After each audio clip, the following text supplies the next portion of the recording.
बिस्मिल्लाहिर्रहमानिर्रहीम। अस्सलाम वालेकुम दोस्तों, वेलकम टू कोनीट। आज की वीडियो हम डिस्कस करेंगे मॉड्यूल 41 से ऑनवर्ड। तो वीडियो को एंड क्लास में देखिएगा ताकि कोई भी इंपॉर्टेंट कंसेप्ट आप लोगों को मिस ना हो। वीडियो स्टार्ट करने से पहले मैं आप लोग को रिकमेंड करूँगी हमारे चैनल क्लास में जाके एक विजिट कीजिएगा। काफ़ी ज़्यादा हेल्पफुल डायरेक्ट पड़ा है जो आपके लिए बहुत ज़्यादा बेनिफिशियल होगा। तो आज की वीडियो स्टार्ट करते हैं। वीडियो अच्छी लगती है उसको लाइक लाजमी कीजिएगा, बाकी फ्रेंड्स और कुछ भी शेयर कीजिएगा ताकि आपके साथ साथ उनकी भी हेल्प आउट हो जाए। तो आज की वीडियोस में हमने पढ़ना है रोल ऑफ कंट्रोलर। तो कंप्यूटर एक एक्सटर्नल डिवाइसेस के दरमियान एक कम्युनिकेशन और एक कंट्रोलर के थ्रू होता है। कंट्रोलर होता क्या है? तो एक सर्किट होता है जो मदरबोर्ड पे लगाया होता है, या फिर एक सेपरेट कार्ड होता है जो मदरबोर्ड के स्लॉट में लगता है। ये केबल्स के थ्रू पेरिफेरल डिवाइसेस जैसे कि प्रिंटर, स्कैनर, यूएसबी, माउस से कनेक्ट होता है। कंट्रोलर खुद एक छोटा कंप्यूटर होता है। इसके पास अपनी छोटी मेमोरी और एक सिंपल सा सीपीयू होता है जो इंस्ट्रक्शंस फॉलो करता है। काम क्या करता है? कंट्रोलर डाटा और मैसेजेस को ट्रांसलेट करता है और एक कंप्यूटर और डिवाइसेस के थ्रू इसको यानी समझ सकें इस काबिल बनाता है। पहले हर डिवाइसेस के लिए अलग कंट्रोलर चाहिए होता था, अब स्टैंडर्ड्स आ गए हैं। तो अब क्या होता है, जैसे यूएसबी है, फायरवॉल्स हैं, जो एक ही कंट्रोलर से मल्टीपल डिवाइसेस जैसे mouse, printer, camera, smartphone, etcetera वगैरह हैंडल हो जाती है। कंट्रोलर और कंप्यूटर का जो कनेक्शन होता है वो कैसे होता है? तो कंप्यूटर जो कंट्रोलर भी सिस्टम पर लगा होता है, जैसे सीपीयू और मेमोरी कनेक्ट होते हैं। इस वजह से सीपीयू कंट्रोलर को स्टोर करना जैसे कि उसके इंस्ट्रक्शंस देकर भेजता है और लोड इंस्ट्रक्शन से जो डाटा है वो रिसीव कर सकता है। नेक्स्ट मॉड्यूल है मॉड्यूल नंबर 44। इसमें पढ़ना है हमने डायरेक्ट मेमोरी एसेस कैसी होती है और हैंड शेकिंग क्या है। तो डीएमए क्या होता है? जब कंट्रोलर डायरेक्टली मेमोरी को असेस करता है तो सीपीयू है कि जो बिजी सीपीयू को के बिजी हुए जो उसे कहते हैं, उसको कहते हैं डायरेक्ट एसेस मेमोरी।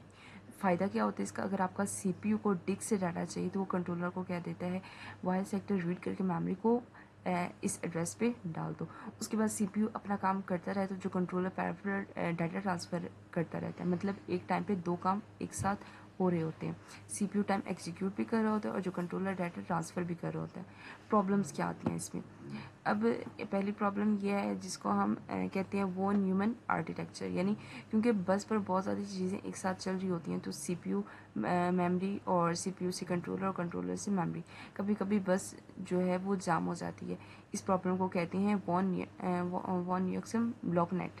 ठीक है, क्योंकि वॉन जो न्यूमन है आर्किटेक्चर में सीपीयू हमेशा मेमोरी से इंस्ट्रक्शन बस के थ्रू ही फेच करता है। नेक्स्ट मॉड्यूल है हमारा मॉड्यूल 43। तो इसमें हमने पढ़ना है कम्युनिकेशन मीडिया और कम्युनिकेशन रेट। तो कंप्यूटर एक डिवाइस एक दूसरे से डाटा एक्सचेंज करते हैं जो दो तरीक़ों से होती है। एक है पैरेलल कम्युनिकेशन और दूसरी है सीरियल कम्युनिकेशन। तो पैरेलल कम्युनिकेशन में क्या होता है, डाटा एक ही वक्त पे मल्टीपल्स लाइन्स पर ट्रांसफ़र होता है, स्पीड ज़्यादा होती है, फाइल फास्ट ट्रांसफ़र होती है, लेकिन इससे डिज़ाइन कम्प्लेक्स होता है, ज़्यादा वायरिंग और आर्किटेक्चर चाहिए होता है इसमें। और फॉर एग्जांपल अगर फिगर नंबर 48 में हम देखें, ये है हमारे पास फिगर नंबर 48। इसमें दिखाया गया कि कैसे हमारी इनकी बसेस के थ्रू अगर हमने किया तो काफ़ी ज़्यादा वायरिंग हुई, बहुत ज़्यादा कॉम्प्लेक्स हमारा सर्किट बन चुका है। अगर आगे देखते हैं सीरीज़ कम्युनिकेशन में क्या, सीरियल कम्युनिकेशन में तो डाटा एक के बाद ट्रांसफ़र होता है, सिंपल डिज़ाइन होता है इसमें और कम वायरिंग होती है, स्पीड थोड़ी कम होती है और पैरेलल के मुताबिक यूएसबी और जो फाइबर उसका शॉर्ट डिस्टेंस के लिए फास्ट सीरियल कम्युनिकेशन की एग्जाम्पल होती हैं। और एथरनेट जो होता है वो थोड़ा लॉन्गर डिस्टेंस के लिए यूज़ होता है। अच्छा, ये हमारी जो 49 पे एग्जांपल है इसी के अकॉर्डिंग है। तो जो पुराने टाइम इस पीसी कम्युनिकेशन के लिए वॉइस लाइन यानी कि टेलीफोन लाइन्स और जो मॉडम यूज़ होते थे, यानी modular D modular digital bits को ऑडियो टोन में कन्वर्ट करता था जो। तो फास्ट इंटरनेट के लिए डीएसएल और केबल मॉडम यूज़ होते हैं और फाइबर ऑप्टिक और कोएक्सियल केबल जो हैं वो हाई स्पीड नेटवर्क और एचडीटीवी के लिए यूज़ होते हैं। आगे बात कर लेते हैं कम्युनिकेशन हमारा जो मीडियम है उसके अकॉर्डिंग। तो स्पीड मेजर होती है बिट्स पर सेकंड में, ठीक है। और केबीपीएस और एमबीपीएस और जीबीपीएस, इसकी जितनी भी ये हमारे पास लेंथ है ये आप लोगों ने याद करनी है, ये आपका एमसीक्यूज़ के लिहाज से इंपॉर्टेंट है। Next module number 44, data manipulation में पाइपलाइंस के अकॉर्डिंग पढ़े। तो डाटा में जो डाटा और इंस्ट्रक्शंस का ट्रांसफ़र की जो ट्रांसफ़र लाइट की स्पीड से तेज़ नहीं हो सकता। फॉर एग्जांपल अगर सीपीयू से 1 फुट दूर है तो एक रिक्वेस्ट भेजिए और वापस आंसर आने में एटलीस्ट 2 नैनो सेकेंड्स लग जाते हैं। मतलब स्पीड इंक्रीज़ करना मुश्किल होता है, यानी मिनी एटोराइजेशन प्रॉब्लम। अब थ्रूपुट टोटल काम की स्पीड क्या होता है? सिर्फ एग्जीक्यूशन जो स्पीड है तेज़ करने ही सॉल्यूशन नहीं होता, असली गोल होता है थ्रू आउट बढ़ाना, यानी एक वक्त में ज़्यादा काम कंप्लीट करना। पाइपलाइंस की टेक्निक क्या होती है? पाइपलाइन का मतलब है मशीन साइकिल का जो स्टेप है ओवरलैप करना। फॉर एग्जांपल जब एक इंस्ट्रक्शन एग्जीक्यूट हो रही होती है तभी अगली इंस्ट्रक्शन फैच हो रही होती है, मतलब एक टाइम पे मल्टीपल इंस्ट्रक्शंस पाइपलाइन में होती हैं लेकिन अलग। तो अब बात कर लेते हैं डाटा मैनिपुलेशन की। तो सबसे पहले तो हमारे पास जो सीपीयू और मेमोरी का जो गैप होता है, यानी सिग्नल वायर में लाइट की जो स्पीड है वो तेज़ नहीं की जा सकती। अगर 1 फुट डोर मेमोरी सेल से इंस्ट्रक्शन फेच करनी हो तो सीपीयू तक वापस लेने के लिए उसको कम से कम 2 नैनो सेकेंड्स के लिए इंतज़ार करना पड़ता है। मतलब एक इंस्ट्रक्शन को फेच और एग्जीक्यूट करने के लिए हमेशा कुछ नैनो सेकेंड्स लगाना पड़ता है। अब यहाँ पे कुछ प्रॉब्लम आती है। प्रॉब्लम क्या आती है? मशीन की जो स्पीड है उसको बढ़ाने के लिए एक तरीका होता है उसकी एग्जीक्यूशन को तेज़ करना, लेकिन इसकी एक लिमिट है जिसको हम मैनिचुरलाइजेशन प्रॉब्लम कहते हैं। ठीक है, अब यहाँ पे इसका एक सॉल्यूशन भी है हमारे पास। सॉल्यूशन क्या है कि परफॉर्मेंस की असली गोल जो है उसको थ्रूपुट के ज़रिए बढ़ाना, यानी एक वक्त में ज़्यादा काम करना। पाइपलाइनिंग क्या होती है हमारे पास? पाइपलाइनिंग बेसिकली एक ऐसी टेक्निक है जिसमें हम मशीन साइकिल के स्टेप्स ओवरलैप होते हैं। जब एक इंस्ट्रक्शन एग्जीक्यूट हो रही होती है तो उसी वक्त दूसरा इंस्ट्रक्शन फेच किया जाता है। मतलब एक ही वक्त में इंस्ट्रक्शंस पाइपलाइन के अंदर होती हैं और जो इंस्ट्रक्शंस होती हैं वो हर एक की अपनी अपनी स्टेजेस होती हैं। अब यहाँ पे हमारे पास उसका एक बेनिफिट भी है, यानी हर इंस्ट्रक्शंस का टाइम सेम रहता है, लेकिन जो क्योंकि उनकी मल्टीपल इंस्ट्रक्शंस एक साथ प्रोसेस होती हैं तो थ्रूपुट जो होता है उनका ज़्यादा होता है। अब यहाँ पे इसमें कुछ लिमिटेशंस भी होती हैं। तो अगर एक जंप इंस्ट्रक्शंस हमारे पास वो करती हैं आ जाएँ तो पाइपलाइन का फ़ायदा नहीं होता, क्योंकि पहले से फेच इंस्ट्रक्शंस काम नहीं आती। और मॉडर्न सीपीयूज जो हों हमारे आजकल के जो सीपीयूज हैं उनके साथ कुछ जो कई इंस्ट्रक्शन है वो फेच और एग्जीक्यूट कर लेते हैं, और अगर इंस्ट्रक्शन एक दूसरे पर डिपेंड ना करें तो उनको पैरेलल चलाया जाता है। सिंपल लाइन में अगर इसको बात कर लें तो पाइपलाइनिंग बेसिकली एक ऐसी टेक्निक है जिसमें सीपीयू के एक साथ मल्टीपल इंस्ट्रक्शंस को अलग अलग स्टेजेस पे प्रोसेस करता है, जिससे कंप्यूटर एक वक्त में ज़्यादा काम कर पाता है। थ्रूपुट इंक्रीज होता है बिना हर इंस्ट्रक्शन के एक्चुअल टाइम किए। आगे बात कर रहे थे लेक्चर 45 की।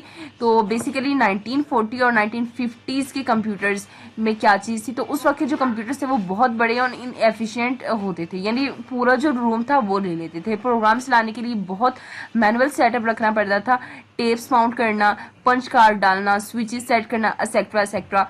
जो हर प्रोग्राम को जॉब कहते थे वहाँ पे, और उसके अलावा जो हर जॉब्स थी वो अलग अलग रन होती थी हमारे पास। अगर मल्टीपल यूजर्स को मशीन चाहिए होती तो उनके लिए साइन अप शीट होती थी जहाँ वो अपना टाइम जो है वो रिजर्व कर लेते थे अपना टाइम स्लॉट में। कंप्यूटर पूरी तरह एक यूज़र का कंट्रोल में होता था।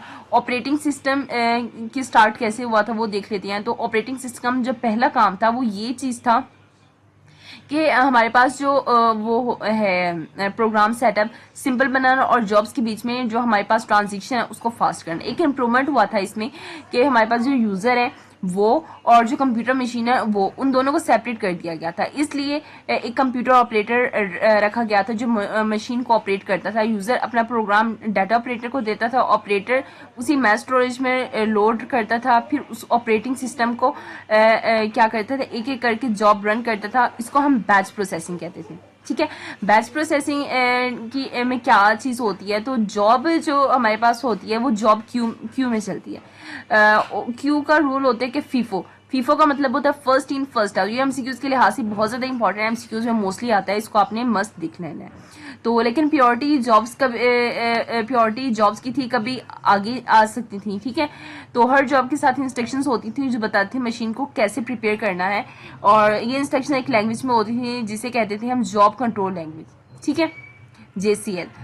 अब जब जॉब रन होता है तो जो ऑपरेटिंग सिस्टम होता है वो उन इंस्ट्रक्शंस को ऑपरेटर के लिए प्रिंट कर देता है। आज भी आपको ऑपरेटिंग सिस्टम में मैसेज मिलती हैं जैसे प्रिंटर नॉट रिस्पॉन्डिंग, ये उसी कम्युनिकेशन का मॉडर्न फॉर्म होता है।